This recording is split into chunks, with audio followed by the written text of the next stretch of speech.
पंजाब के अवाम को रिलीफ दिया जा रहा है और कराची के शहरों को जुल्म, जबर और इम्तियाज़ की चक्की में पीसा जा रहा है। डॉक्टर फारूक सत्तार।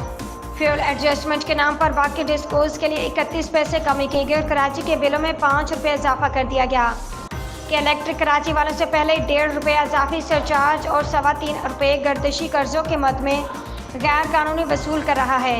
हमारा सब्र का पैमाना लबरेज होने को है। अगर होश के नाखून ना लिए तो कराची की शाहराहों पर इंतशार नजर आएगा।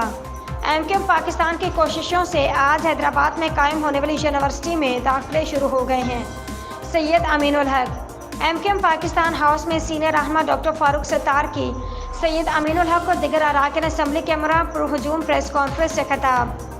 मुत्तहिदा कौमी मूवमेंट पाकिस्तान के सीनियर रहनुमा चेयरमैन स्टैंडिंग कमेटी बराए नजकारी डॉक्टर मोहम्मद फारूक सत्तार ने कराची एमक्यूएम पाकिस्तान हाउस में चेयरमैन स्टैंडिंग कमेटी बराए IT and telecom Syed Aminul Haq और अरकान असम्बली के हमरा एक पुरहुजूम प्रेस कॉन्फ्रेंस से खिताब करते हुए कहा कि एक तरफ पंजाब के अवाम को बिजली के बिलों में फी यूनिट 14 रुपये का रिलीफ दिया जा रहा है, तो दूसरी जानब कराची में बिजली के सार्फिन के लिए बिजली फी यूनिट 3 रुपये से 5 रुपये तक महंगी कर दी गई है कि इलेक्ट्रिक कराची वालों से पहले 1.5 रुपये इजाफी चार्ज और 3.25 रुपये गर्दिशी कर्जों की मद में गैर कानूनी वसूल कर रहा है।